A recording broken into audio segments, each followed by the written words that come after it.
So this is my show, so you should probably start it. Is your show? Yeah. So how do I start it? I'm just kidding. What do you want me to do? I actually gotta take my shoes off. Take your shoes off? That's nice. To get comfy. Oh, yeah. Okay, nice and comfortable. On the porch, 3rd floor. This is nice. Looking over Lincoln. I'm glad you allowed me to come here and do this. I'm happy that you're here. You can hear me too, huh? We were gonna wear headphones, but No, I can hear you. Yeah. I'm not to that point yet. You're not that professional? I don't have a splitter. I don't even know I what can't that means. split Oh. one signal into 2 headphones. You can't split. And I don't know if you... This is like a $10 microphone. Hey! Pick up that truck down there. Really Guys, we're trying to film Why here on Lincoln Street? Yeah. Can I drink now? Is that okay? Yeah. It's almost 12. Okay. I love that. 11:15. Oh, hit the camera. Would you like some? Please. A little Glenlivet Scotch. 12-year. This is Glenturret 12 years. My mother's cousin gave it to me. She's a former nun. There's a whole story with that there. But she has a whole Scotch room, bookcase full of different Scotches. And so I went out there and did some farm work a few weeks ago. I know, that sounds funny. Farm work? Don't even ask. She 2025. needed some help, and I'm on a healthy kick. So I said, you know what? I'll go out there and split some logs out there, and have chickens, and split some logs, picked up some eggs, and got some Scotch. Sounds like my life out in Warren, Mass now. That sounds pathetic. Warren. Warren, Mass. Nothing against people in Warren. I love people all over the world, but I'd go crazy. This is my home. I love splitting Worcester. wood, chickens. Too quiet for me. I do miss the rustle and bustle of ambulances and police sirens going up and down. Just wait. We might get it. We might get it in a few for you. I find it happens more at night when I lived on Vernon Hill anyways. That's... Yeah, I would... on the night here, it tends to be quieter, but you hear everything. If I have the windows open, there's cars coming through. That's what it feels like. But it's all good. I love my Lincoln Street. So wait, before we toast... Oh, yes. I'm curious, what was your first thought or your many thoughts when I reached out to do 20-year timeout, and what did you think of the idea? I thought it was an awesome concept. You know, I've always known you have always been have had that creative mindset, been a creative person. And so when you reached out about this here, I thought, that's a good idea. I think people would really buy into that there, and would really find it entertaining to see how life has changed in 20 years. But it's also saddening because you realize it's been 20 years since I've known you. That's insane. It feels like just yesterday in a sense. And as soon as you said it, these flood of memories just came back. It was awesome. So for me, you're bringing back a bit of sadness too, and I never thought about this concept as something that could be sad. It was always positive to me, yeah. You know, being creative and yeah. full of energy. I was like, oh, it'll be cool to reminisce, but you're right, 20 years or more has gone by. Yeah. You lose contact with friends. Yep. People grow, which I always find as a positive thing. Yeah. But yeah, you're right. We're getting older. Things are changing. Yeah. So I do appreciate you coming. Do you want to state your name and maybe your occupation, and we'll cheers? Sure. My name is Father Jonathan Slavinskas. I am a Catholic priest here in the Diocese of Worcester, pastor at St. Bernard's Church on Lincoln Street. Cheers. And that's where we are today, on the 3rd floor of this beautiful 3-decker in Worcester on Lincoln Street with Jonathan's church right across the street. Cheers. Amen. And drinking on a noon on a Thursday. Noon on a Thursday. Soon to be noon on a Thursday. So, That's good. how long have you been a priest officially now? So I have been a priest. I was ordained in 2012. So I have been a priest now, 13 years? 13 years, I think, something like that. Yeah. So I remember, I guess we could reminisce a little bit about our history. Yeah. I remember you telling us when maybe we first started hanging out at Whithoff's Bakery that you wanted to be a priest. Has this been a lifelong mission to make that happen? Way back when, well, I've always had good priests in my life, you know. And so I was always involved in the church at St. John's on Temple Street there. And we've always had a great cast of characters in our lives. And it was also a very normal church upbringing, you know. It wasn't like, kneel down and pray the rosary, you know, every day. It's not like our family was going home and like being holier than thou and exactly like, let's open up the Bible, you know, read the Bible. You're Polish, I'm Lithuanian. We know how our fathers can be and our families can be there. So it's, we grew up in, you know, more, I would say, more disciplined households at times, you know, structured in a sense like that. So, I mean, the church was always part of my life. I always had good people around the church, which was awesome, and good normal friends. And so from a younger age, I always thought, yeah, I could see myself entering into this. And then the reality is you got to be called into it. You can't just want it for yourself. You got to really listen to the voice of God. And that's an unfolding over many years. So I still don't know what I want to be when I grow up. Was there other occupations that you were considering, or when did you get your call? My mother always said I had two choices in life: to become a priest or corrupt politician. You know, so thanks, Mom. That's very good. You know, and am sort of involved in the politics of Worcester at times. There, you got to be in nature when you're a community leader. But I've always thought about that. You know, like I could be a police officer or something like that. I'm the chaplain for the police department and fire department. I was a bigger boy, of course, when we first met there, and I had no desire to be doing any running like that as a police officer. But over time, it just unfolded. You know, going to college at Anna Maria, you know, learning more about the faith there, entering into more solid prayer life, and then saying, you know what, I think Jesus actually might be calling me to do this. And so then trusting in the process. This was at a young age, or this was in high school? This is high school. You know, I mean, my mother has this picture of me when I was in elementary school as a little kid. I was probably maybe 5 or 6 years old at a birthday party we had. You know, and as little kids back then, you know, you make the little crowns at your birthday party there. And on my crown, I was putting the host and the chalices, making that around my crown. These are things I don't remember, but these are things she remembers and other people remember. And a lady came up to her church one day when I was a little kid, and she said, you know, he's going to be a great priest one day. And she's like, oh, okay, you know. And so I think the reality is the Lord is going to call us, and no matter what age, but we're going to start listening to that call to see, okay, where is he moving us, you know, and trusting in that as well. And that, again, that's an unfolding. So after college, I went into seminary, which is a time of great discernment. Academic studies, indeed, as you learn about the teachings of the church, the history of the church, philosophical thoughts, ideas. You know, that's 6 years after college is seminary.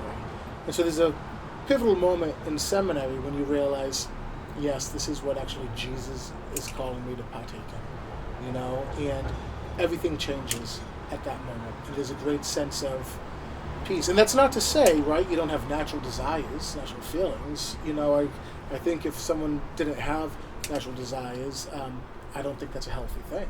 You know, at the end of the day, though, the Lord gives us the grace that is needed, you know, to move forward. So you're in college, and you said it wasn't really, you didn't really feel the love or passion you have now until seminary, or? Yeah, so I mean, there obviously was a lot that had gone on through the church, you know, with the sex abuse scandal, right? So that blew up my senior year of high school. Oh. You know, and so everything's hitting the papers in Boston. So it's sort of like, why do I want to get involved with that? You know? And so I wasn't as close and active within the parish, you know, being away from the parish, being in college there. Would still go to Mass here and there up at Anna Maria College. But I still felt sort of this nudging, you know, and I say, I got to go with it, you know, and again, you got to question any person in their sanity, like, after everything that exploded in the church, do you really want to put yourself in a microscope like that yourself? You know, do you really want to become so vulnerable to the point of, you know, all it takes is one, you know, to one person saying something stupid about you, you know, that might not be true, you know, and not to negate there was a lot of truth to what had taken place by individuals in the church, you know, and so thankfully the church has cleaned up its act, you know, and all new policies have come out of that to, again, protect the most vulnerable in society. Yeah, and it does take, I'm guessing, the ultimate strength to move forward with your calling after, you know, maybe thinking, is this right for me? Yeah. From day to day, do you still, like, sometimes do you have a day where you wake up and you're like, is this right for me? And then you maybe pray about it or think about it, and something happens and you move forward with your mission? Or are you so like passionate about it that there's no doubt in your mind you'll do this for the rest of your life. And oh my God, I wake up every day and I'm thinking to myself, what the hell am I doing? You know, like, well, oh my gosh, you know, because everyone just thinks, you know, at times like, oh, Saturday, Sunday, everything's all set. You know, that's all the priest works is Saturday, Sunday. The priesthood is very active. You know, there's a lot a priest does in a day that many people don't see, recognize, or know, especially in a community that I'm living. You know, I say there are many different beautiful parts of my community. Yes, there is the church community, the people that come to Mass each and every day. There's the community in which I live. You know, there's the home of the city of Worcester.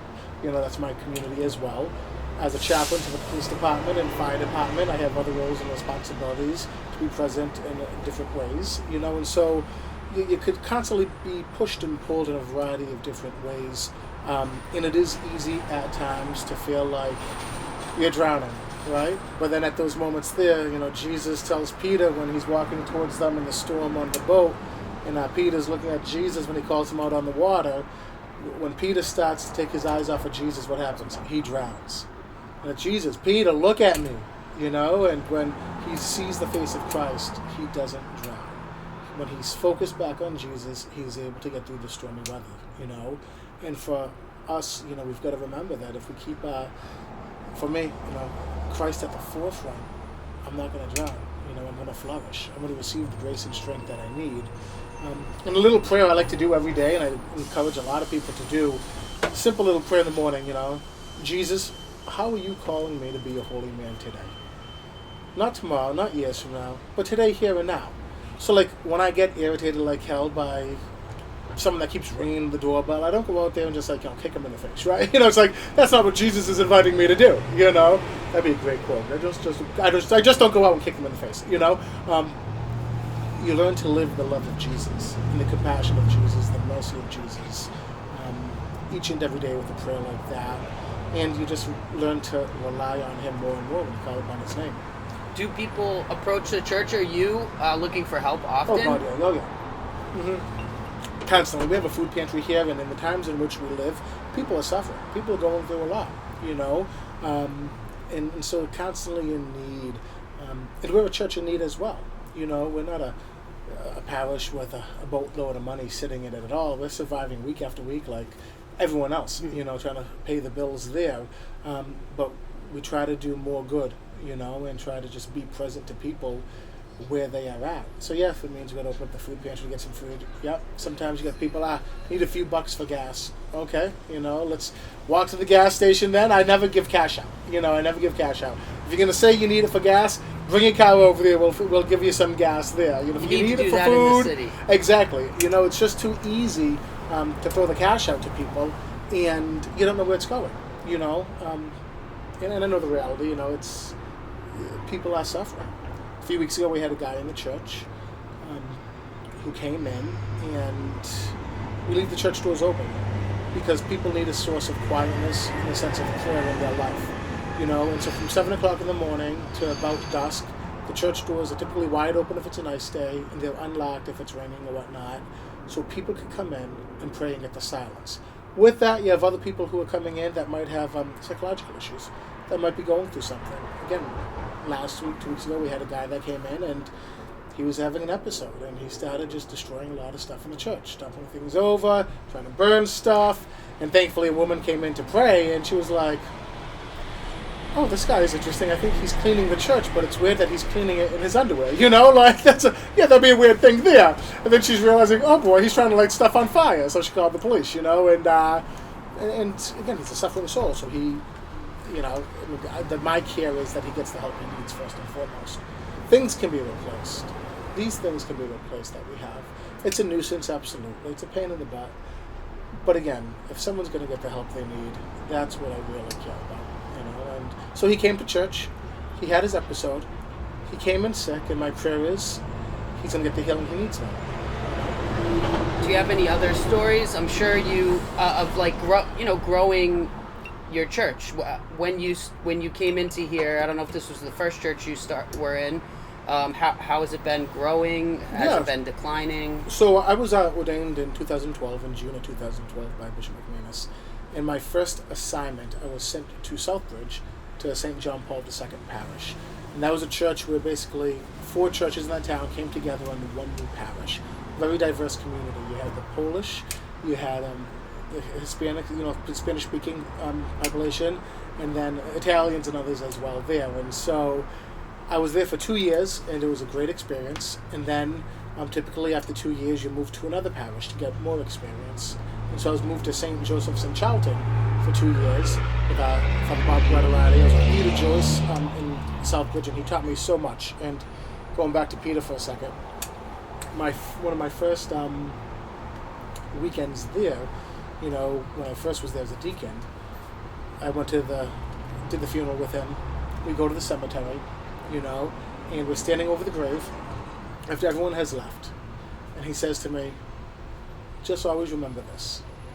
You do your weekend masses, you die on Monday, you're buried on Wednesday yourself, and you're replaced for the following weekend by another priest. Don't ever think you're indisposable, Yeah. And there's a reality to that, right? And we have to keep that in our minds as well, that we are vulnerable human beings, and so I learned so much with Peter Joyce, and he really has become a good friend and just a great mentor, and he's out in Milford now. And then I was with Father Bob Guadarati in Charlton for 2 years there, totally different community than Southbridge, and it was a great community, I loved it out there, but after 2 years, then typically you're named a pastor now.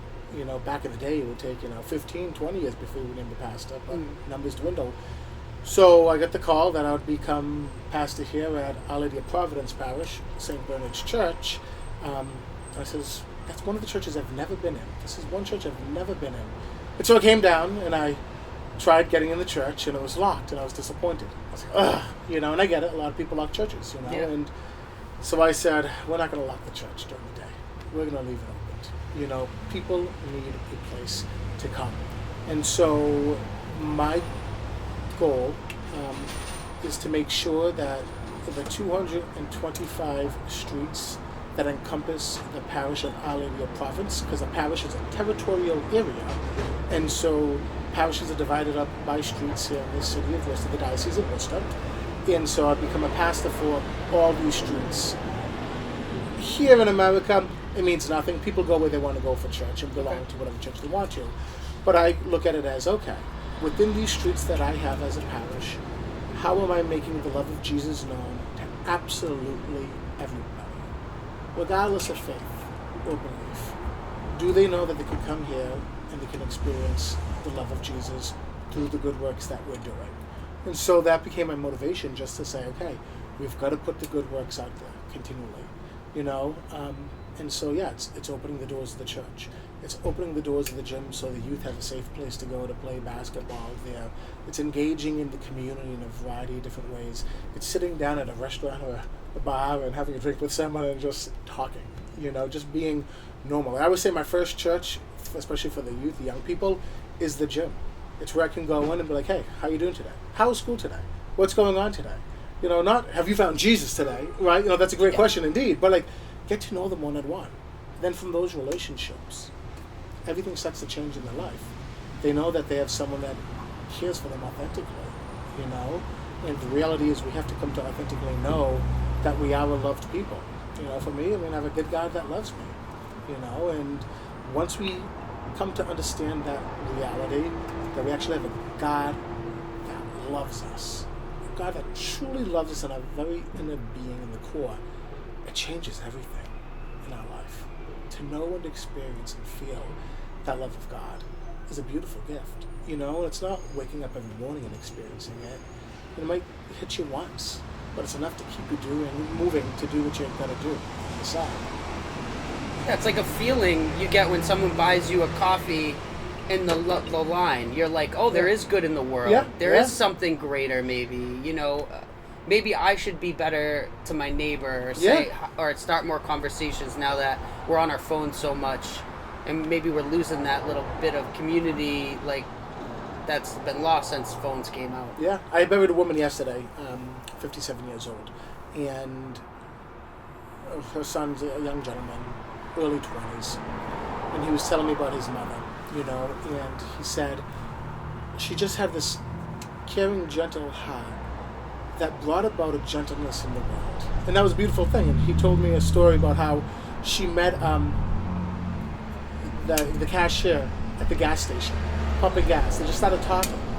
And that cashier had just lost his mother, and they just began a conversation, her and him. And she was helping plan the mother's services now. She was just being present to him in his time of need. And that's all it takes. How are you doing today? That's a beautiful question to be asking somebody. How are you doing?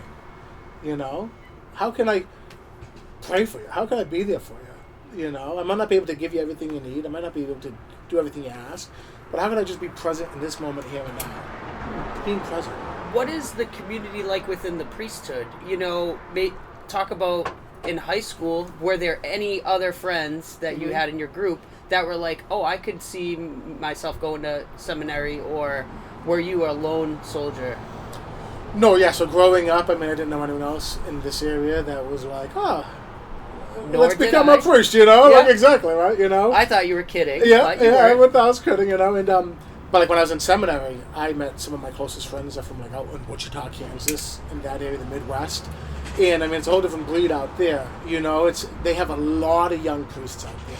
And so it's a very normal part of it. So they have the Catholic high schools with young priests, and so it just became this normal, like, okay, yeah, I actually can do this. When we think of priests, we think of older individuals at times there, and once you get to know the guys for who they truly are, it brings a great joy upon your face, and you just see the frick-frack of it all, and the reality, like, yeah, we're all messed up human beings, I always say to my priest buddies, God, if we had a camera to follow us around, I want to do that. It would be we would make lots of money. We're moved in a second room, probably. What is that stupid reality show, the Amish girls that make like dirty sodas? I don't know. My wife watches it. I don't watch that. I don't know.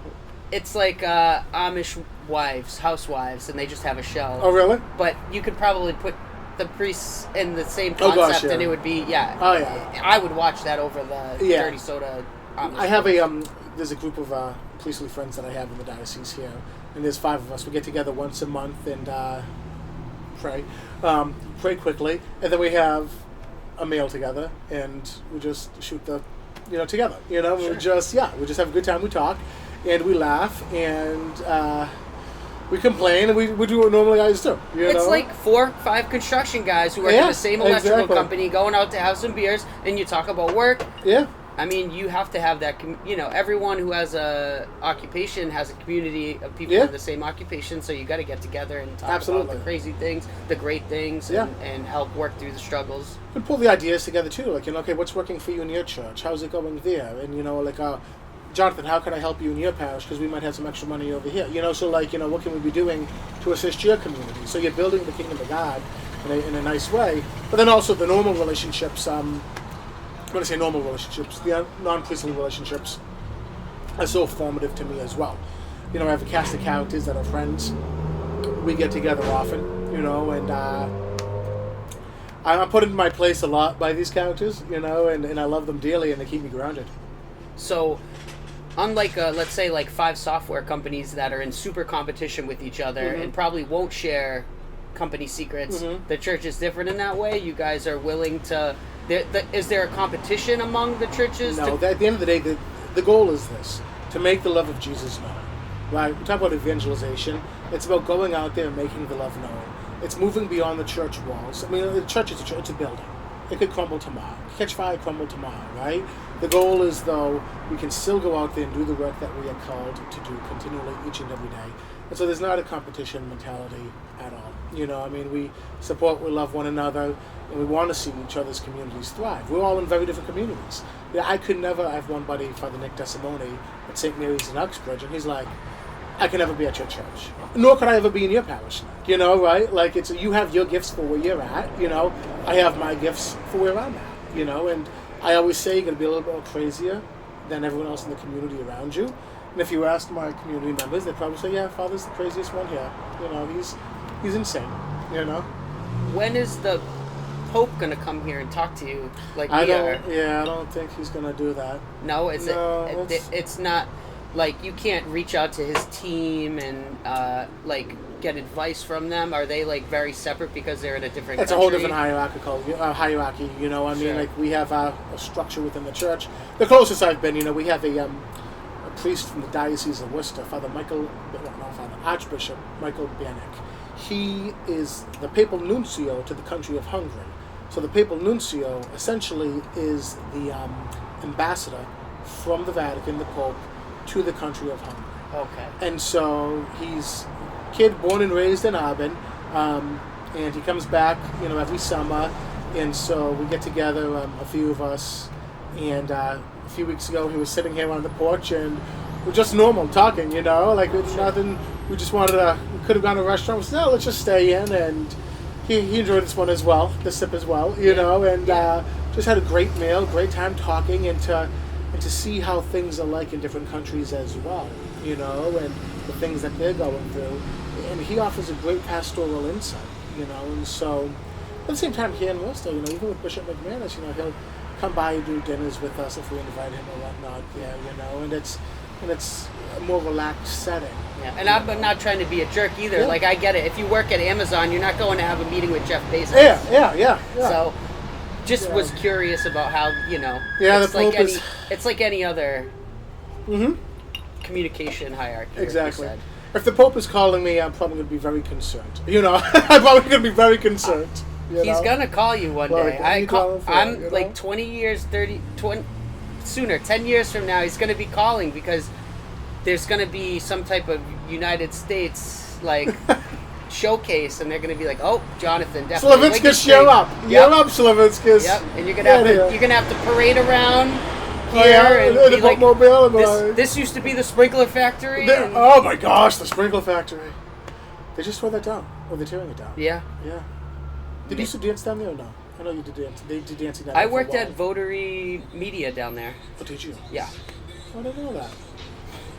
So I music. used to dance, and like you, all my friends, you know, I was playing sports, and then Yeah. I quit that, and I started doing dance. I said, "Oh, I'm doing dance Yeah. now in theater," and they're like, What? "Yeah, okay," and Yeah. I'm like, "No, I'm serious." Yeah.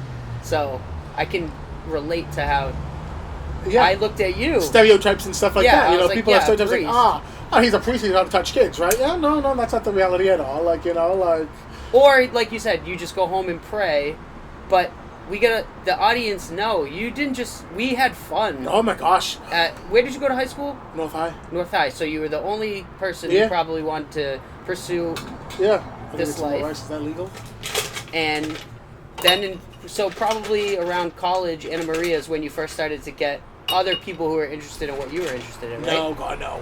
Or no, was it- you didn't see- you didn't see- had people and before. In college, I mean, I had my normal friends. They were like the soccer guys or whatnot there. And they were phenomenal. I'm still close with them, you know. Thank you, my friend. Good thing I have nothing left for the rest of this day. You were saying, wait, you had friends who played soccer at Like college? normal guys. Everyone was normal. You know, we had a normal fun But was your time. classes full with people who wanted to pursue seminary? No. Okay. God, no. It was like, no, not at all. Oh, It was so you Catholic took studies. regular college I classes? took regular college classes, psychology and, then- stuff, some okay. religious studies, and then after that, you know, I realized, yeah, I guess I'm being called, you know, and it's funny, I had to go for my first psychological interview the day after graduation. Was your parents like, Jonathan, you can't go off on a tangent to these people. They will flag you. They flagged. We went to my buddy Winston's house in Swansea for a party the next night after graduation, and so I was feeling it. You know, I did not want to drive back from Swansea that next day, and then have to get ready for this psychological meeting to see if I was sane enough for the priesthood. You know, and then I remember Just one meeting determines that? No, Okay, multiple, and I remember I had to go to. Oh gosh! You would think they would just flag you in, like, oh, you Yeah. want to do it? Come No, on in. God, no! Especially after scandal and everything. No, Okay. you go through everything, right? And Yeah, where's it at? Where the heck? Maybe St. Charles Borromeo? Was that the church? No. Sacred Heart. Down in the village, Quincy Village. There's a church there that's now closed. I forget the name. It'll come to me. Father George Riddick. He was a psychologist. He was the one doing the psychological exams at the time. And I remember going down Vernon Street. And first I got caught by all the kids coming out of school. And so I was running late, sort of hungover a bit, struggling. Kids are there, I'm like, what the heck? Get out of my way. Then I come across, as we're coming down further, the train tracks. And there's a train coming through. So now I'm just like, I want to blow this train up. Now I'm late. And I get there. I remember doing the psychological exam, and it's like questions like, makes me angry. It's like, trains make me angry, right? So then, I do all this stuff, and then, when we meet again, so he's like, I have just some questions about some of the, and then you flip the paper over, and then all of a sudden, I feel very calm right now. Because as I was flipping the paper over, there's a picture on the desk that says, Jesus, I trust in you. And so it just allowed me to stop a moment and reflect, So he's like, why do you hate trains? Where does this come from? And I was like, oh, because the train was blocking me to get here that day, da-da-da. He's like, oh my gosh. I thought it was like a deep-seated, rooted thing or something like that. I was like, oh no. Because then you were calm, and I explained it, and he's like, oh, okay, makes complete sense there. So you go through the exam and everything like that. You go through all that stuff in the psychological, and rightfully so. You want to make sure you're not getting crazies in. I mean, you're getting crazy, but what level of crazy do you want? Yeah. So, you go through that whole process, and then the whole application process, and then you go from there, and the bishop then puts you where he wants to send you in seminary. So college and seminary, two very different worlds. And your seminary was at Anna Maria? No, my seminary was Mount St. Mary's Seminary in Emmitsburg, Maryland. So, I see. It has been more than 20 years since I don't remember you going to Maryland. Yeah, I was in Maryland for 6 years. I was 20 minutes south of or north of Gettysburg, Pennsylvania. I was in the middle of nowhere, and I'm thinking to myself, what is going on? And again, us from Massachusetts, we're a bit different than other areas. I guess we have a more colorful language. What? And I guess, I know people aren't accustomed to, that language down south. Yes. And so a lot of the men in the seminary are from, the South and the Midwest and the good old boys, they say, and I was a whole new, what is this, and so I had a lot of fun with that as well, I was just unapologetically me, know, and you're gonna get it done. And I can remember, whatever okay, it is. I'm going back to Worcester. I'm not going back down to Savannah, Georgia. I'm not going out to Wichita, Kansas to be a priest. I've been called to be a priest here in the Diocese of Worcester. So, I got to keep that at the focus. Yes, there's things I need to change absolutely in the process. I got to grow with our good Lord, and I got to get out become a bit more refined there, gold in the furnace there, and, but it is what it is, So that was, again, a great time in seminary, also a good normal time. Again, a lot of my friends in seminary, we were sort of we were a unique class that all came in together because we all just came out of college. Yeah. And we were still in college mode. And we're like, okay, still let's try to sneak the Is it okay? the booze in here and there, and fun? Can we have fun? How much fun can we have? We get in trouble. We weren't allowed to have alcohol in our rooms, but we had a bar on campus. But I never lied about what I did. I had a rector who was a unique individual, who's a good man, but I never lied to him. So see, there are sirens. See, we pray for the person that they might be going or already have. They get well. But I'd come back from breaks.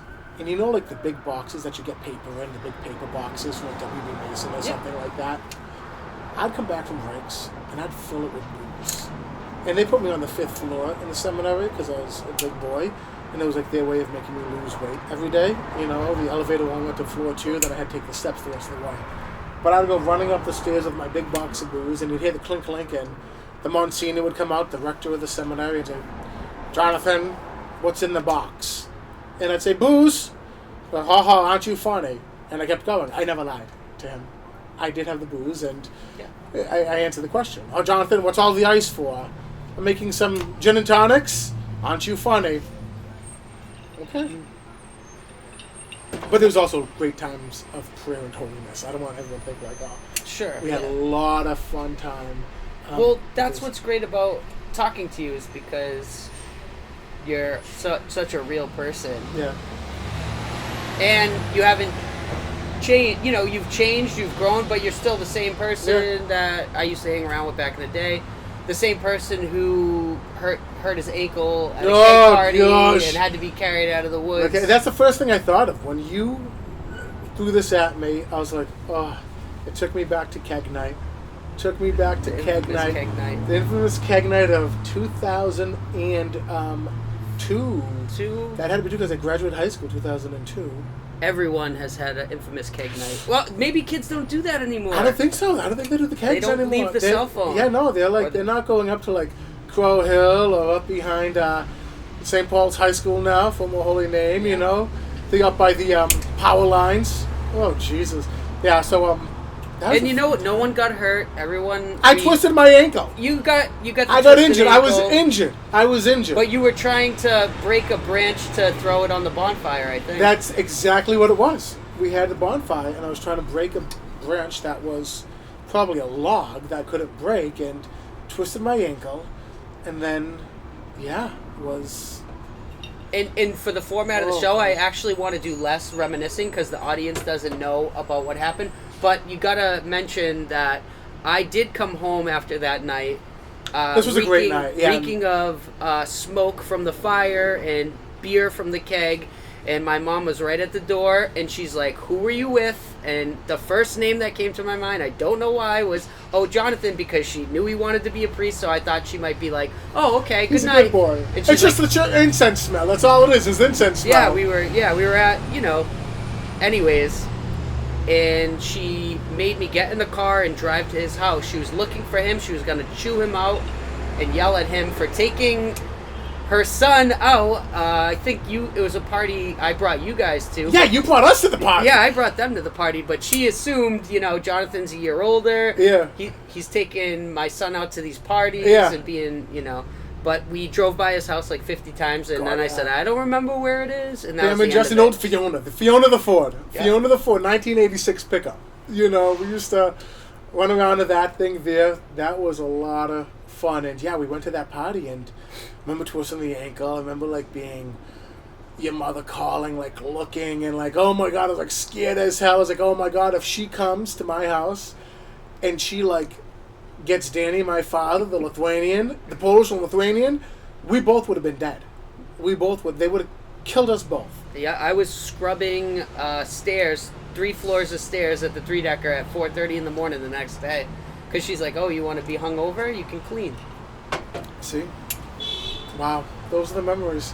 Those are the memories that came back when you talk about stuff like this. I think about, being at Woodhoff's Bakery on the holidays. Thanksgiving and Christmas, when they had all the orders for bulkies. And they would put the preacher on. We should let the audience know, too. We had full reign at Woodhoff's Bakery. We could go in the back, pull orders, eat bulkies, eat pastry, order lunch, drink Heinekens, smoke cigarettes, even though we didn't. We kind of had free reign at that place. And late night, we could go to the bars, drink, and then go back there and make snacks. It was insane. But also, we would be put to work. Yeah. Getting absolutely Christmas orders ready. Yeah, deliveries. And during college, I remember going back. I'd be in the pre-order line. When you first came in the door, they were right around the corner, and all the orders were messed up. We would give orders away left and right to different people that never had the orders. People just want their bulkies and they want to leave or their pies, and so they put the preacher on, the kid who wanted to be a priest. Preacher, you're in charge. Priest, you're in charge. No, you didn't work there. I didn't work there at all. You just showed up and we were busy, and it was like, get behind the counter and start working. Made a few bucks by the end of the day. It was great. Took some good bulkies home. Yeah. R.I.P. Woodhoff's Bakery. Oh, R.I.P. Where are you getting your bulkies these days? Bulkies. Woodhoff's. I'm trying to stay away from carbs nowadays, and I say that knowing that my trainer might see this, and so if he hears that I'm eating carbs, it might not be well for me. But I'm trying not to do whatever you're doing is working. You look like a MMA fighter. We're going or through a it. WWE wrestler who comes out like the Undertaker. Boom.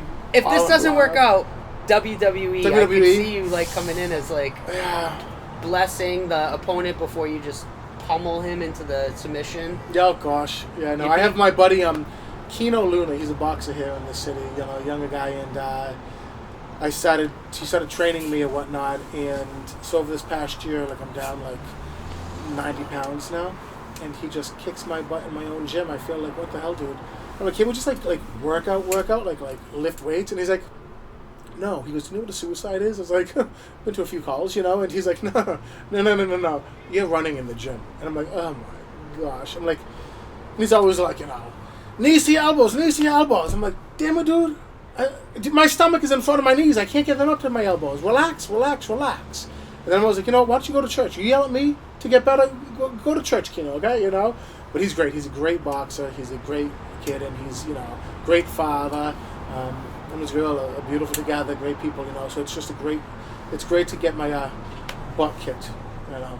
How does the gym work? Do you have open hours for the gym too? Is it? Yes, we have open hours for the gym for basketball for the youth and stuff after school. So they have you know, they've been in school all day. They just want to get out, release their minds, and so boom, go in the gym, play a bit, and then we have the hours downstairs too for homework after school if they want to do homework or whatnot there. But then we do have a weight room there, you know, and so we have structured classes with our trainers.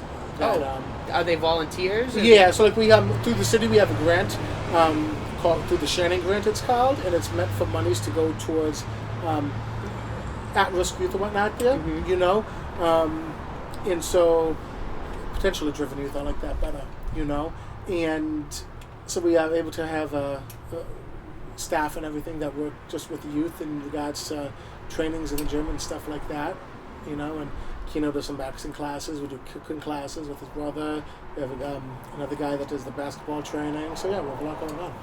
You use a different word for at-risk? That isn't a really nice thing to say, I hate at-risk. When they have it, like, I'm like, at-risk, I'm like, you what know, does that even mean? Potentially driven, you know, like at-risk, I mean, like, what's at-risk? We're all at-risk. Because everyone needs to meet someone in their life that inspires them to do something, you know. It's tough to listen to your parents, and maybe your parents aren't doing the right things, but even if they are, no one really listens to their parents anyways. Hello, keg party. Wow. Yeah, it's potentially driven. Yeah. I want to say something like that, you know? But it's, because it's just, at-risk is too stupid. I don't like that.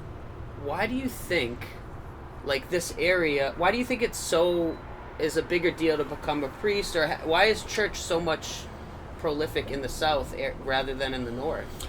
I think it's a whole different way of life, a whole different way of living. Everything's slowed down a bit. We're very fast-paced up in New England. The coasts are very fast-paced, you know. And so I think a lot of it, too, is, people just strive for different things out here. You know, we want to live for the money. We want to live for these things at times there. And I don't think we don't take the step back to see the beauty of what's around us. So, like, going out to split wood in New Braintree on a farm, there's something beautiful to that, you know, and it's nice to get out there to see the beauty of that. At the same time, it's nice to get back to the city, right, where it's a bit more crazier, you know, and I think a lot are just in survival mode at times up here, you know, I mean, a lot of our youth are just in survival mode. How are we going to survive, you know, and we see that now. Families are struggling left and right, you know, and just trying to simply survive. You see rent is going up left and right in the city there. An apartment that was $1,200 a few years ago is now $2,600, you know, and so we're losing good families that are being driven out to towns because they simply can't support it. We see a lot of social services being cut now under the current administration, and so we see a greater need for food pantries, and we're suffering ourselves because we're trying to get donations, but people are struggling themselves. Make a dollar go a long way, so the donations are down as well, you know, and so it's just we're very driven different, I think. So for me, so church for me, right? Mm-hmm. My wife is interested. We have 3 children. Mm-hmm. We've heard from people who go to church that they really love the friends that their kids get at church. Yeah, they're similar minded. Yeah. They're generally more well behaved than, say, like their friends at school who don't go to church. Yeah. So my wife is very interested in pursuing some church in our area or something, because she sees the value in it. And then there's me, who's like, maybe I'm too locked into the fast pace of the world, where I'm just like, I just don't want to get away, like get dressed, go drive, like on a Sunday or a Saturday. Maybe it would be better for a Saturday than the Sunday. You know, I don't know. I just like can't get myself. It's not that I'm religious or that I don't believe in a higher power. Maybe I'm selfish. What do you say to like me? So it's not about being selfish. I think it comes down to being able to have you truly experience the beauty of Christ, right? You know, and that's the question for me, like, right? Jesus invites us into community with one another. People say all the time, "Well, I'm very spiritual." That's beautiful. What does that mean? I'm very spiritual as well, but I still go to church. You know, Jesus doesn't say, "Okay, be by yourselves, go off and frolic in the fields and just find me in nature," right? You know, yes, we can see the working of God's love in nature. We see the beauty of God's creation all around. And so, yes, it is good to be able to get out there and experience those retreat-like moments. Jesus went off to the mountaintop alone many a times to be alone, to follow the will of the Father. He goes into the mountaintop to have that experience with God that he needed to have. Again, Jesus, our Savior, comes back down and he invites us in community with one another. Community is important. We need to be communal human beings. So do you think becoming like recluse is like the devil's work? Because you're moving away from community, you're staying in your basement, you're staying very secluded to maybe just your family. I think when we become isolated, we're not able to see the true beauty of God's work. You know, again, at church, we come together, we listen to the Word of God that was given to us, which is a love story. When we listen to Scripture, it is God's love story for humanity, and we're part of that love story. We hear then the priest, perhaps it's in the most dynamic homily or whatnot there, perhaps in the most dynamic preaching going on. We start to come to understand and know why we go. And at the end of the day, for us Catholics, we go to receive Jesus, the living flesh of Jesus in the Eucharist. You know, not a sign or a symbol, but for us, it's his true presence, his body, his blood. So when we come up and receive, okay, the body of Christ, amen, I believe, we get the strength that is needed, you know? And so it's not just about going through a motion, but it's about going to see the one that wants to see you. It's going to see the one that wants you to receive his strength. So accepting the Eucharist is accepting all his teachings and his way of living, and then in a way accepting your community and trying to be better. Well, we go to church to receive the Eucharist, which is the true presence of Jesus, which gives us the grace and strength that is needed to persevere. Jesus himself has given us the sacraments, the 7 sacraments he has given us, so that we can experience his grace and his love in a very tangible and real way as we join on the side. Baptism washes away our sin. That we had nothing to do with original sin there, but allows us to enter into the life to become adopted sons and daughters of God. It allows that sin to be wiped away so we can become grafted on to the life of Christ on this side here. We move towards, reconciliation, confession, acknowledging that we are weak human beings. People say, I could just go to Jesus myself and pray and say, I'm sorry. You can't. My life would be a lot easier. Then I wouldn't have to go to confession myself as well. I got to go. But there's something, Jesus understands our humanity. There's something beautiful about being able to get on our knees and say, Father, forgive me for I have sinned. Not asking me, Jonathan, for forgiveness, but recognizes Jesus is working through the priesthood. No matter how sinful I am, Jesus is working through me, and say, Father, forgive me for I have sinned. I messed up. This is what I've done. There's something beautiful about being able to acknowledge, vocalize what we've done, but then to hear the words, you are forgiven. Sin no more, no matter what sin it is. If you go in with true contrition and you're truly sorry, to hear the words that are coming from Jesus, you are forgiven. Go and sin no more. Or go and try to not sin anymore. And then, you move to the Eucharist, to get this true strength and grace that is needed. So you think, like, if you don't put it out into the universe, it's not going to resolve itself, Like, if you don't go to church and talk about some of your sins or acknowledge your community, and just stay in your home and say, oh, I'm spiritual, it's not going to resolve because you're not putting it out there to the world. You're not... Today in the life of the church, we celebrate St. Augustine. He was a man who lived for the ways of the world. He was very distant from God, completely unbeliever, more agnostic, And his mother, St. Monica, was a woman of faith. And she prayed for her son's conversion each and every day, that he would come to know the authentic love of Jesus, And he says beautifully, Augustine, my soul was restless until I found rest in you, O Lord. My soul was restless until I found rest in you. We're living in a world in which we try to find rest in a variety of different ways. Every time I sin, I try to find rest in that way. But again, it's not until we come back to Jesus. For me, again, it's coming back to Jesus and knowing that everything is indeed going to be well. Because I can find rest in my God. And Jesus goes after the one lost sheep to give him rest, to find him, to protect him, And we've just got to find rest in our good God's arm. And all will indeed be well. We don't have to have it. We don't have to figure it all out and feel and pretend we have all the answers there. But just to allow ourselves to surrender a bit more and more each and every day to that great love brings about a great change. And it all stems from the reality of knowing that we are loved. To know that we are truly loved by a God. To just ponder that thought. Just like, damn, this is awesome. In the midst of the BS in which I'm living, in the midst of the BS of trying to take care of kids, trying to help a wife out, doing all this other crazy stuff, trying to set up lights, set up cameras there, in the midst of being a teenager, not knowing, how you're going to get your perhaps your next meal, and being tempted by these ways in the world, in the midst of all this crazy crap, damn it, I'm actually truly loved. And you got to experience that love, you got to be shown that love too, Yeah. I can relate to that because there's often times where I'm like, what should, is my career right? Yeah. Should I be doing this and that? And then, I've even had a mentor in the past who was like, I think what you're searching for is Jesus, is God. And I always just kind of like, am I? And I still haven't found that yet. Yeah. But I always, maybe that, am I just prolonging it, and I could have had it all this time, or I don't know. I always explore that. And there's, again, knowing that God is always waiting for us. Last Sunday, one of our young gentlemen, he's a young adult now in his 20s, and he's very, active in the neighborhood here or whatnot there, and, a kid who's gone through a lot, and there's a reality of the struggles in which our young people live.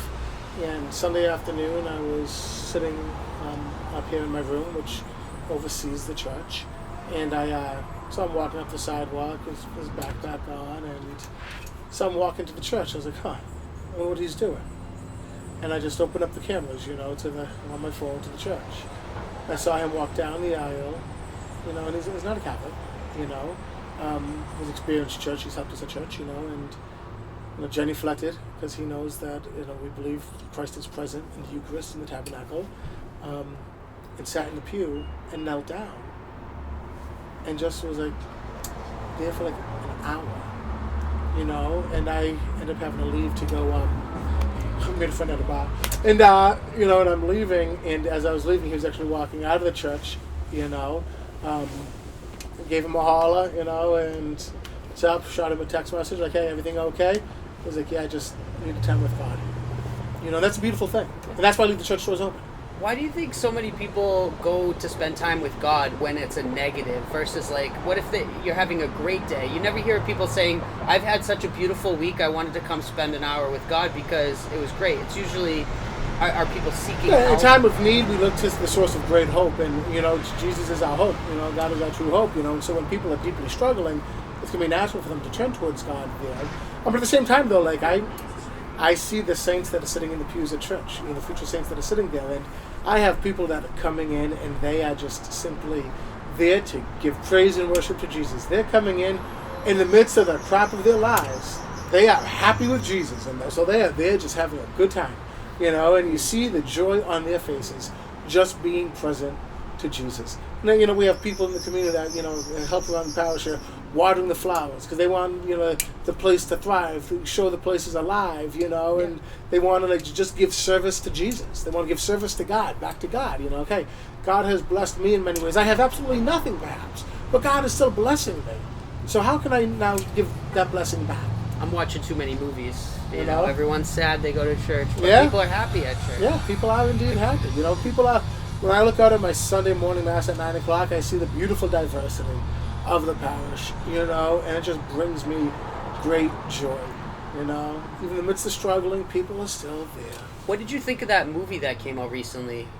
It was based on the church. Which one?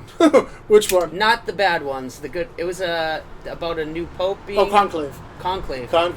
Accurate, not accurate, loved it, didn't love it? I've never been in the Conclave, so I don't know how accurate that is. Okay. But I would say, Hollywood is Hollywood, I'm sure there's a lot of, understanding, okay, guys going in, and there's got to, people are more familiar with other ones there, and there might be a vying. Do we want to be more, if you want to say left side, right side, traditional, orthodox, I'm sure that stuff probably does exist we know that exists in the real world there.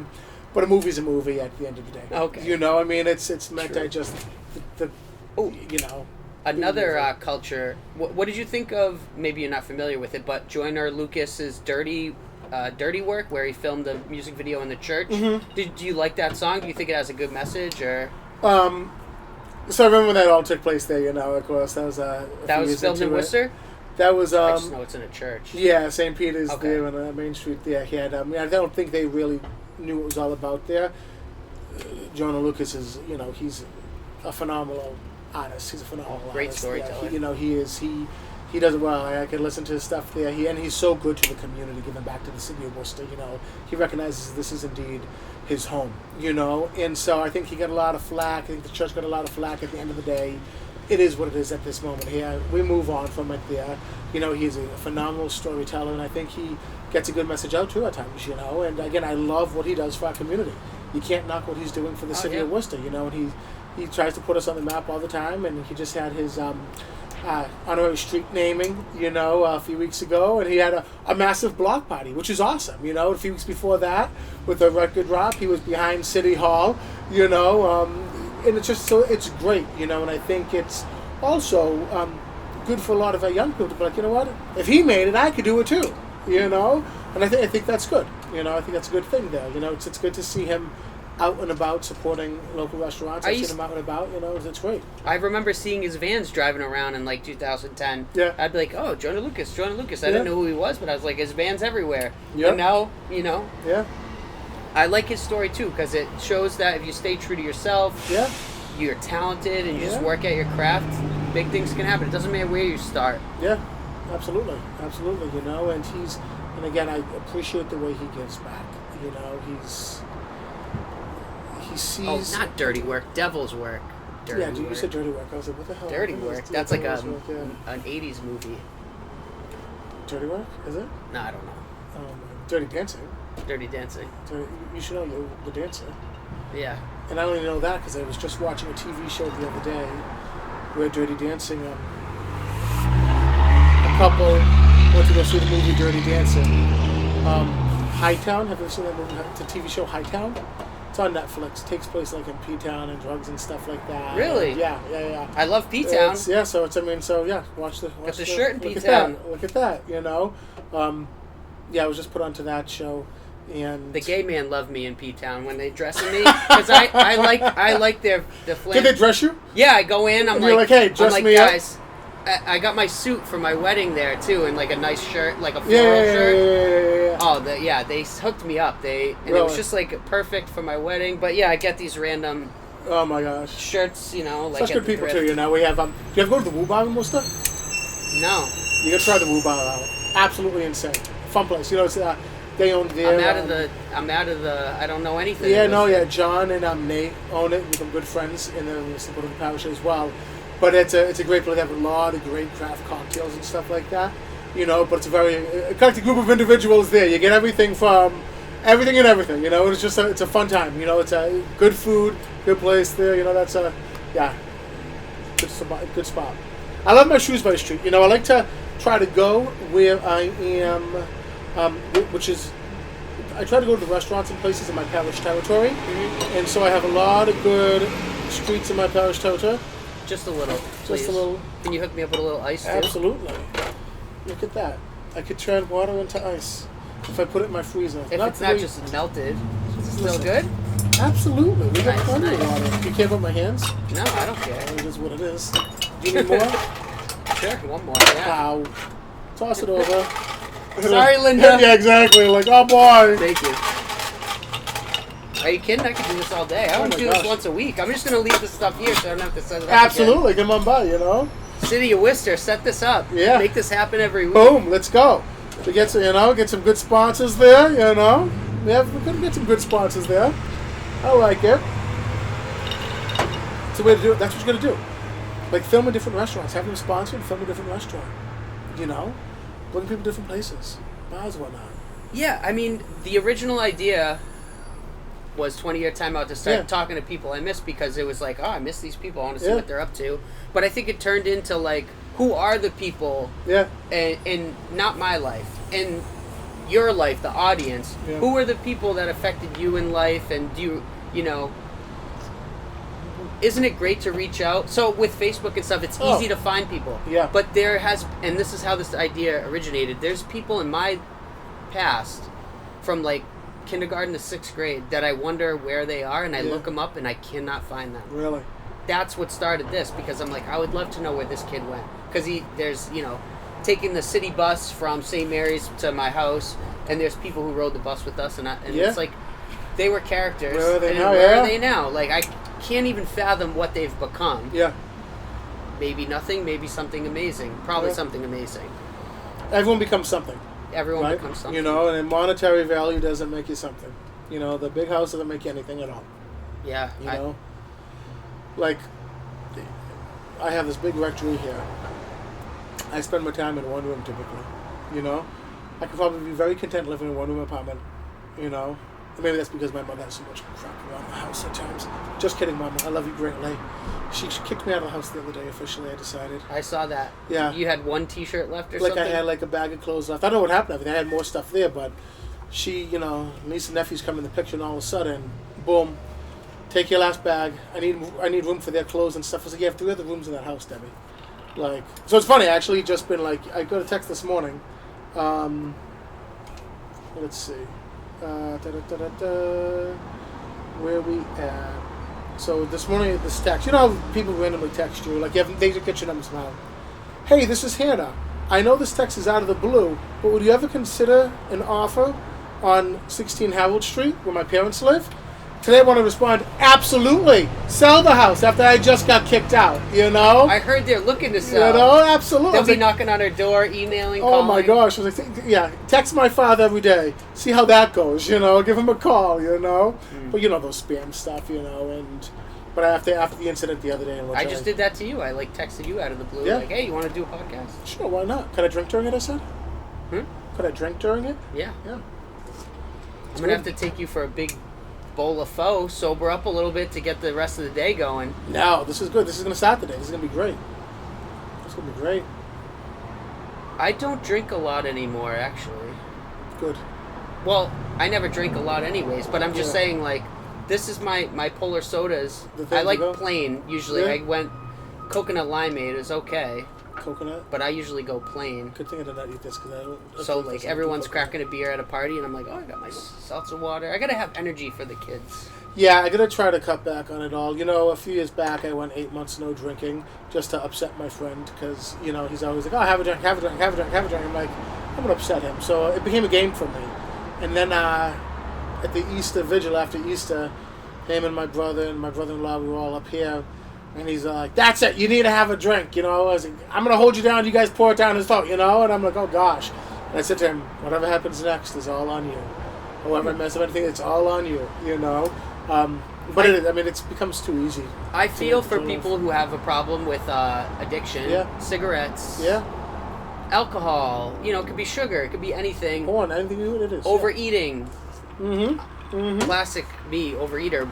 You know, obviously I have a quick metabolism, so I can handle it. But for me, there's no... I tried the Zyn pouches because Oh. I was like, let me see. They say they're addictive. I want to see if I.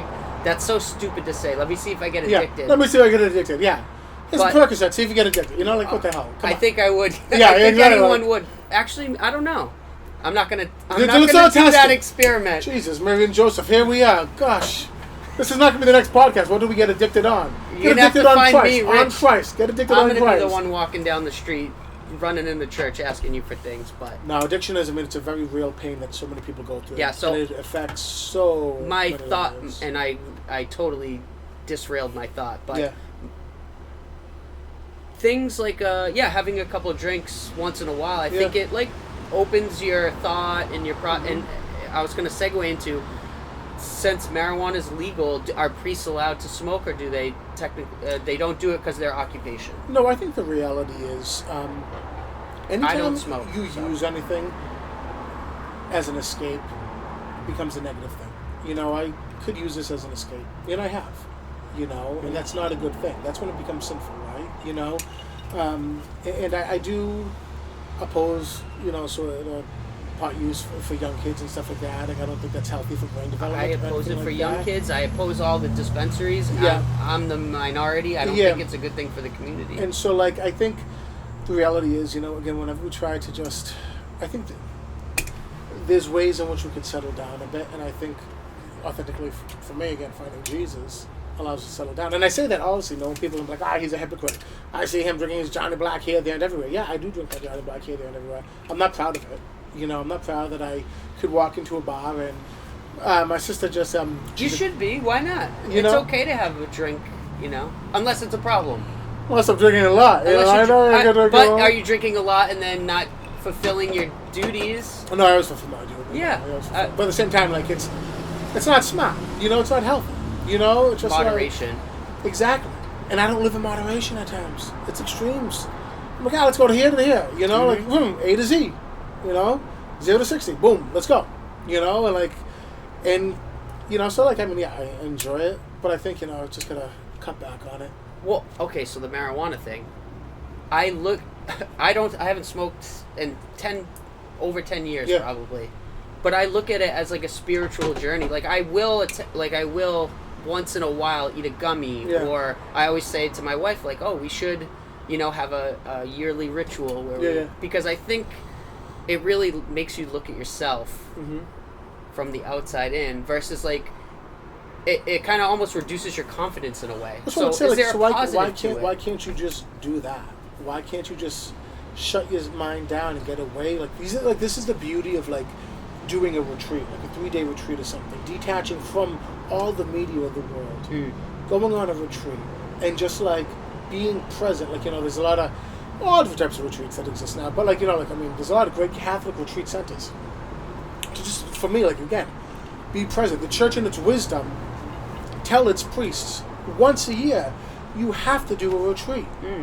You got to detach and get away, because you if you are crap, your people are crap, you know? And so you got to get away and detach from it all. You got to get away and reattach yourself to the heart of Jesus, you know? So you're not just screwing up left and right there, you know? Yeah, and yeah, for me, I feel like marijuana is such a powerful, potent substance. I don't think it should be a daily use thing, because when I have partaked in the past, it's really made me look at myself. And be honest with myself. I mean, I haven't in so long. But yeah, that's what's scary to me about the youth, like the way they market it and the way the youth like looks at it as like, oh, it's the most fun. It's a party every time, but I think it's not. I think there's some depression issues, psychological, and the strength, especially of it. for the young people, absolutely. You know, and again, we all have a past. You know, we all have a present and future. You know, and so it's just like, I think the greater thing that scares me right now in the city is all the vaping going on. Like all these kids who are vaping left and right. Yeah, it's just like it's the new fad. It's like, what the hell, you know? And I think this is where, like, as a city and the community, we got to get behind that. And like, why is every freaking store selling all these vapes and marketing towards the kids, right? We had a big marketing thing, you know what? They came against all the cigarettes. You can't market towards kids, da da da. But vaping is out there left and right. You know, like, it's just like, what are we doing to our youth, our young kids? Like, and the young people get involved. 12 years old, 11 years old, 10 years, vaping. Come on. Knock that crap off. And I think we got in a compulsive issue, like, where we take something like a donut and we like it, so we just want it all the time, all the time, all the time, all the time. As I'm drinking. God. You don't drink a lot, do you, though? Like, what? Like, do you drink one a day, 2 a day? No, it depends on what. Is it a social thing? Oh, yeah, no, it's definitely more social. Is it a celebratory thing? Like, oh, I've accomplished something, I'm going to go have No, so, like, I have a lot of people, so you gotta remember, like, so, like, I have a lot of different people and a lot of different friends that like to go out, right? And so at the end of the day, whatnot there, it's easy to go out. Politicians and big people. All different people, you know. Just because they have a title or something does not make them big people, you know. But at the same time, too, I mean, it's easy for us to again, turn towards this when a day's gone to crap. And I have those crappy days. I do a lot of hospital ministry, a lot of hospital calls, you know. And so it's easy just to be like, you know what? I just can't wait for this day to end to have a Johnny Walker Black. You know? I mean, because, I mean, especially in my role as a chaplain, you know, I see a lot of crazy crap. You know, a lot of crazy crap. And it becomes an easy escape, you know. Is depression a challenge within the church? I don't think it's not necessarily depression. I think it's with anyone. You see enough negative things, you build a wall up. You build a wall up around your emotions because you don't want to deal with it at times. So it's not about being depressed. It's about not wanting to deal with it. So it is easy to have a drink. It is easy then to fall to different sins. And it's just like, you know what? But this is not. I got to be honest with myself. You know, I got to be like, okay, I got to talk to my people too that I talk to. You know, and that give me the strength and the motivation and the tools to move on. You know, I do a lot of critical incident stress management myself. You know, on offices.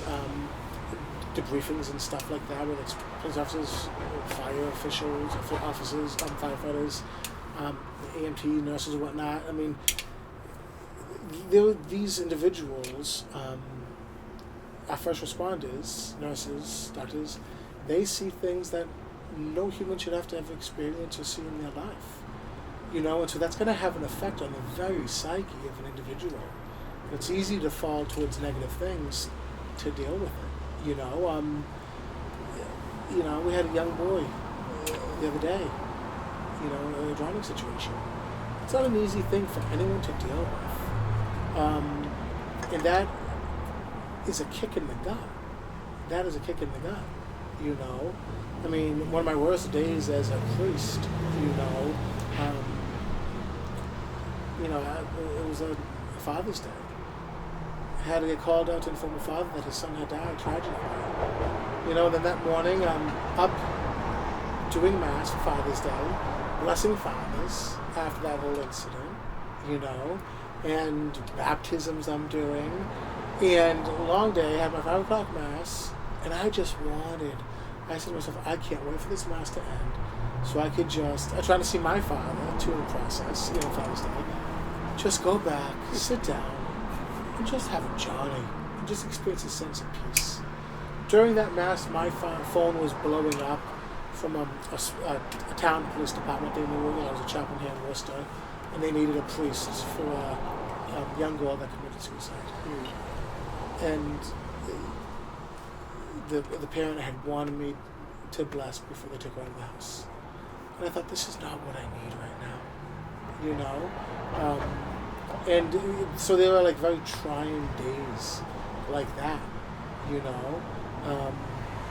But also to recognize and know that in the midst of those greatest pains that people are experiencing, you can be a presence of peace, you know? And God is still working in the midst of the smuckness of my own. I'm a schmuck, you know? And Jesus still works through me, you know? When you when you do Mass, right, and you've had a day like that, how do you approach it? Do you try to stay on script, or do you go off? Are you preaching what you've done that day? Yeah, so the beauty of the Mass is, you know, you could walk into any Catholic church in the world, And the readings that are going to be done here at St. Bernard's is the readings that are going to be done at St. Peter's Basilica in Wait, Vatican. the same reading is done throughout all Every churches? Catholic church in the world. Oh, I didn't know that. It's a structured thing, you know. So you have the beginning, you have the readings, you know. You begin, you have the introductory rites. You go into the reading of the Word, you know. You move from the reading of the Word to the liturgy of the Eucharist, the liturgy of the Word to the liturgy of the Eucharist, you know. And so everything is going to be the same. So no matter what language it is, you know what the heck is going on. You know when Jesus is present. You know, oh, the bell's ringing now. Okay, Jesus is here. You know, you don't have to understand what the priest is saying. You know what the priest is saying. You know, you've been to it. You know, and so there's a beauty to that. Now, the priest's message, after he reads the gospel, is going to change a bit. Typically, he's going to open the Word and see how perhaps it's speaking to the community, you know, and where we're at. So the way I preach here is very different than the way I'm going to be preaching someplace else. I heard a beep, so I get nervous. Okay. I think we're good. Oh yeah, we're golden. We're going. We're still We're going. golden. We're going. You could just click that out. Not even make it look like you got up. I'll keep it in. Keep it in. I love it. I don't care. I love it. I love it. Yeah. And that's the beauty, you know. Sorry. So yeah, my message is going to change, and it's gonna, you know, I mean, because our life experiences change. But this is the beauty of, like, again, being a pastor of a community allows you to know the people entrusted to your care. It allows you to know and become familiar with their strengths, their weaknesses, their joys, the happiness, the pains, the suffering, you know, and so you can begin to speak. People say to me often, what you said, you know, it was like you were speaking to me. I was like, hell, I was speaking to myself. I was preaching to myself. I know what I was saying. Jesus was talking to me, you know, like, I needed to hear that message. So do you, like, have a cadence you follow, or do you just go off the cuff? Do you? It depends. So, like, you know, so typically on Mondays, I'll start to look at, you know, at the beginning of the week, I start to look at the readings for the upcoming Sundays, you know, and just, like, ponder, look at, well, okay, how's Jesus speaking to me? And then... Do you curse in the church? No. No. God, no. There's kids in the church. Amen. I never cursed. No. Yeah, cursing children, okay. Might have slept That's once me or being twice, stupid. All right, like- move on. Cut that out. No. I mean, no. Not while I'm preaching, not during Mass or whatnot there, you know. It's I'm being a jerk. I know, trust me. Listen, it's It's almost slipped out. the sin of what's on my mind at times, you know, and I'm like, yeah. As she says, if it's in your mind and you sin, it's still a sin. I'm like, oh, you know. But no, I don't think I've sworn in. I don't think so. Maybe once I might have slipped and said something. I don't know. Just kidding, Bishop. Yeah.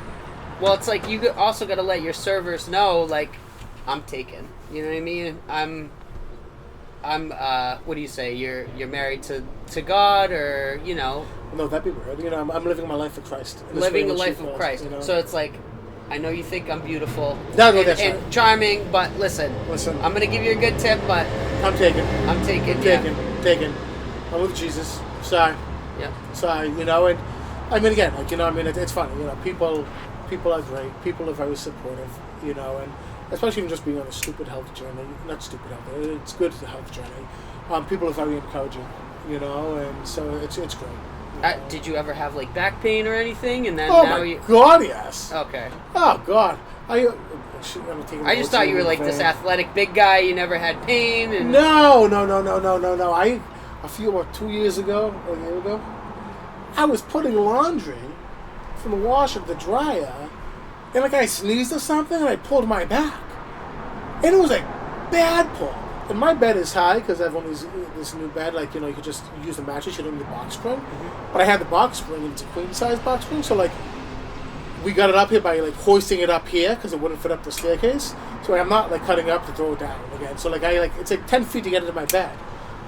So like I'm using like I have my stool, like, you know, get into the, you know, and stepping stool, you know, to get on, and I'm calling my brother and my good friend, my brother Chris and my buddy Mike up, and I'm just like laying in bed in pain, and I'm like, we gotta do extraction, you know. I was like, wrap the belt around my leg and pull, you know. And they're like, what the hell has happened to our lives, you know? And I was like, pull. I'm like, Well, yes, I had back pain and stuff like back issues and stuff like that. And the reality is, I don't want, I got to be healthy. At the end of the day, I got to be healthy for my people, and I want to be around, I want to be around for my nieces and nephews.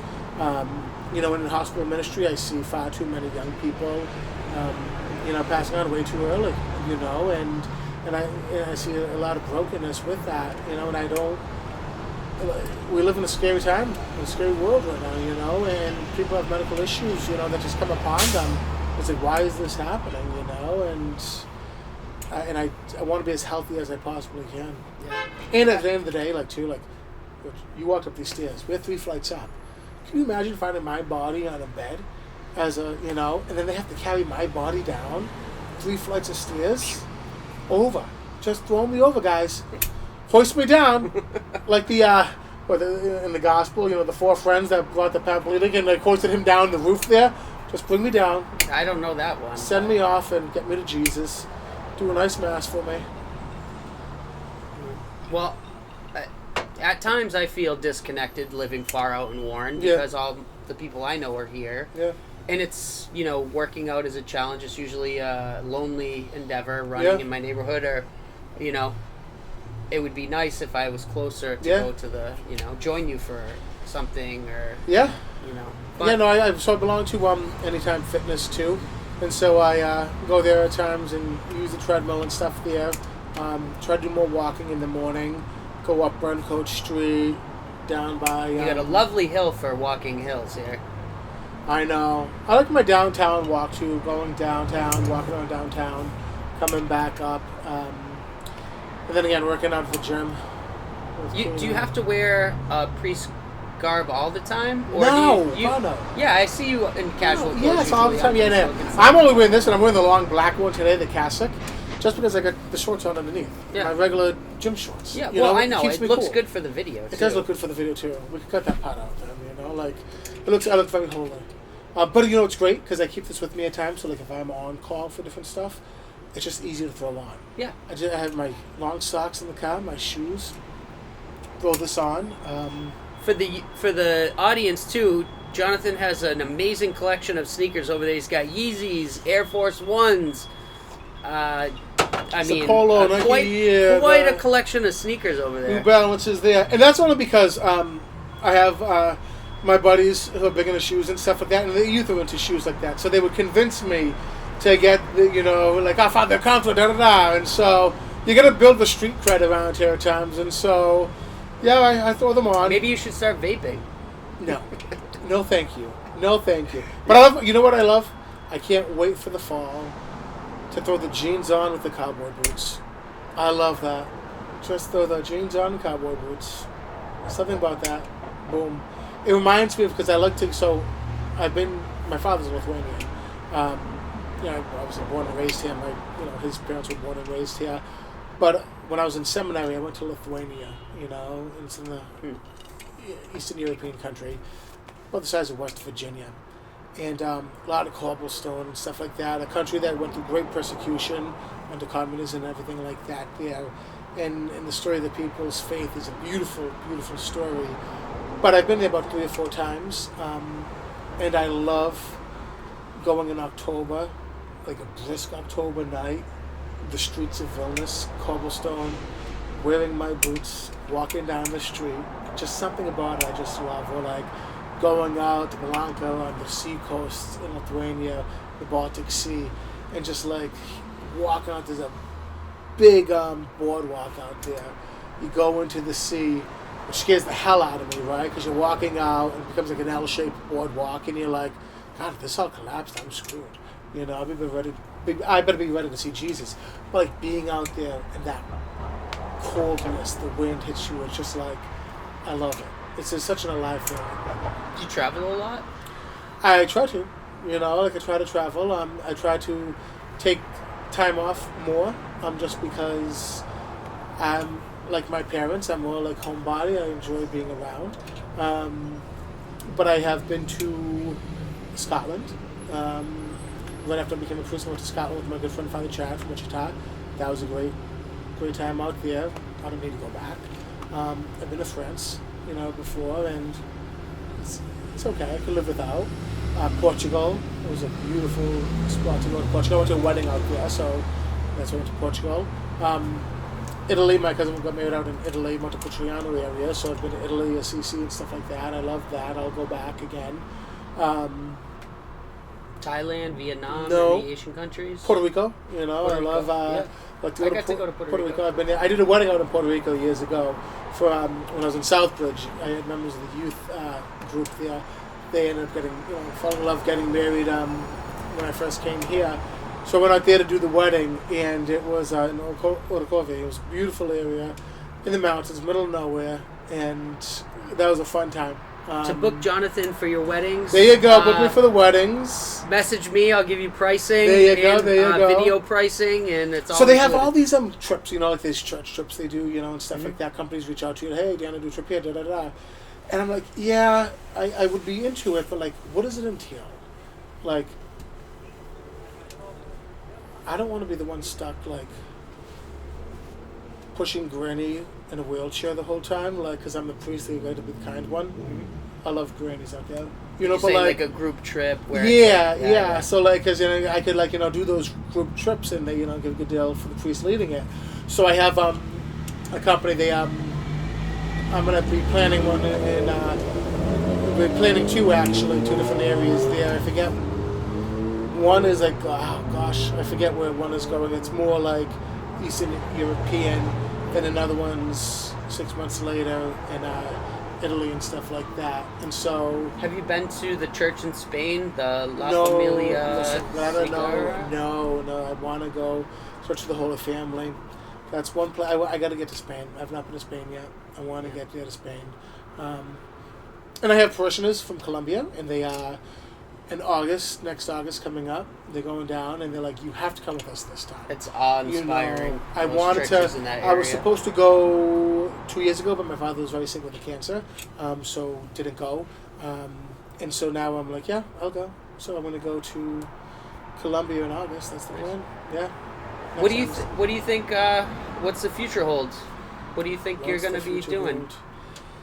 So, what's the future hold? One day at a time. Do you stay here? Do you grow? Do you want to, is it not your decision? No, so the bishop is the one who decides where we go at the end of the day. And so we have parish assignments for set terms. So, I had my first 6 years, then I got re-upped for another 6 years, as a pastor here. Everything can change with the new bishop.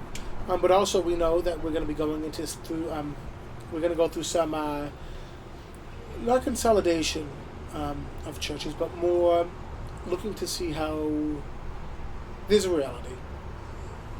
More priests are going to be retiring during the next few years, and we don't have as many priests to fulfill all the spots.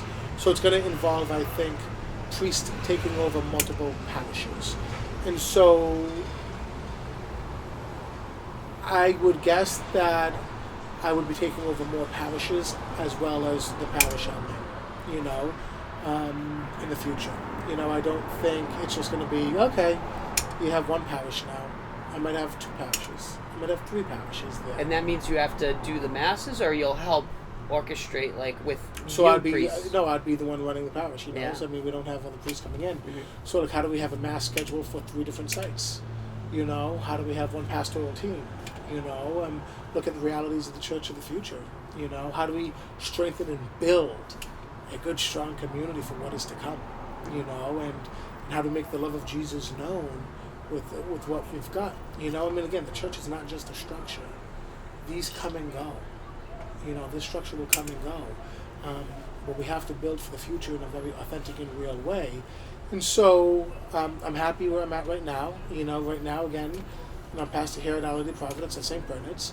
I'm a chaplain for the police department, the fire department. I sit on the Human Rights Commission for the city of Worcester, and so that's a 3-year appointment. So I think I'm going to be in Worcester for a while, Can a priest become a mayor? No. You can't take public office, no. Oh, because you can't mix that? No, we can't take form of public office. Church law states it. If you did, you'd have to leave the priesthood. No, I wouldn't want to be in politics like that. When I say the influence I have, people look, and have a respect, because I think at the end of the day they know that I'm there for them, and so the influence is very different than a political leader, because they know that I'm, at the end of the day, Jesus driven. You got to be Jesus driven. Do you want to do like an ending blessing for the city, or say like some last words? Yeah, I think that's great. I think there's a lot of pain in the world. As we, record this just yesterday, we see the horrific actions that took place in Minneapolis there, and to see the loss of life that took place during a Catholic Church service there's a lot of pain in this world. There's a lot of struggling people in this world. There's a lot of struggling people in our community, and I think at the end of the day, we have to be able to look at others in the way in which Jesus looks at us. He knows our sinfulness. He knows our pains. He knows our joys. And so we have to look to see the way in which we are being invited by that higher power to be his presence of goodness in a very gentle way to others. And so I would encourage people, when you do see people struggling, to be present to them. Maybe it is,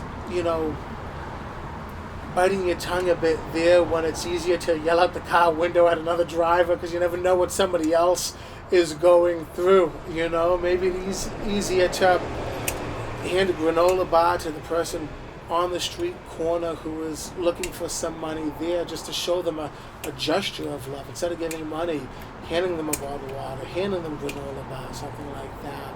Maybe it is reaching out to a family member that has gone through a lot, or you have disconnected with because of a pain, and saying, you know what, let's put it past us. And so at the end of the day, we live in a very beautiful community, and we are called to be there present to one another. And what you're doing, Rich, is a beautiful thing, because it allows us to connect again. As we're talking now, we've connected again. And so perhaps people who are watching can say, damn, I haven't talked to so-and-so in how many years? You know what? Let me Facebook search. Let me be a little Facebook stalker for a bit. Let me reach out. Let me look on Instagram, see how they're doing. Just authentically reach out and be like, hey, how's life going? So now we have the police sirens coming up, and that means we're probably what? Coming to the end? Yeah. Because how many people in life do we really connect with? 300? Like, how? I wonder what the statistic is. Yeah. You got your friends through school, and then college, and then work. Yeah. It's probably under 1,000. Yeah. So how many? That's not that many people. No, and again, this is where, when I say I use the platform of Jesus, each and every day I have an ability to connect with a lot of different people in a lot of different settings, whether it's the bedside of in a hospital where a loved one is moving on, whether it's at a baptism, at a wedding, at a funeral, at a fire station, at the police station, in the supermarket, at a bar. I could just simply connect and be the normal presence of Christ in the day-to-day living. How would someone get in touch with you if they were thinking about joining the priesthood, or thinking about joining church, or even just wanting to talk to you about anything? Yeah, so I think first and foremost, the church door is always open. And I always invite people, whether it's been 10 years, 30 years, you've never been before, walk through the doors. Do it in the middle of the week. Just go in and experience the beauty of what is there. Come to a service and just experience it. Sit in the back. Sit in the back and follow what everyone else is doing, Experience the beauty of what's taking place. Reaching out, the platform on social media. On my social media tags, JJ SLAVS, JJ Slavs on all social media platform. For the church, it's STBOLP Woo. So St. Bernard's Church, OLP Worcester, Our Lady of Providence Parish. So it's STB as in boy, OLP as in Peter, WOO Worcester. I'll put it in the description. Yeah, and so that's the best way to get a hold. Reach out. Don't be surprised if I can't reach out right away. Give the parish a call here. I'm in 236 Lincoln Street. This is where we're at, St. Bernard's Church. It's a great place to be. Give me a shout out, from the porch, if I'm sitting on the porch having a drink. Here's a funny story for you really quick too. Last week I was sitting on the porch, and all of a sudden I hear Pastor, Pastor, because, you know, a lot of people just call me Pastor, you know, that's what they just think of, you know, not everyone's Catholic, and they're just saying, Pastor, and I'm like, who is that? He goes, the Knockout King is back, you know, I was like, where have you been? He goes, I've been locked up over the last incident, you know, we had a guy a few years back, he's our professional street boxer on the street there, and, you know, gets in some incidences at times there, and, you know, found himself away for a little bit there, but it was so good just to hear him yelling out, like, you know, I got you, I'm going to be doing better, Pastor. That's all we care about, is that you do better, you know, so we're all called to do better. Awesome. Great. I like it. Thank you so much. You're welcome. Cheers. Appreciate it. Oh, jeez. I love it. Great stuff. Yeah, that was fun. It is a fun time.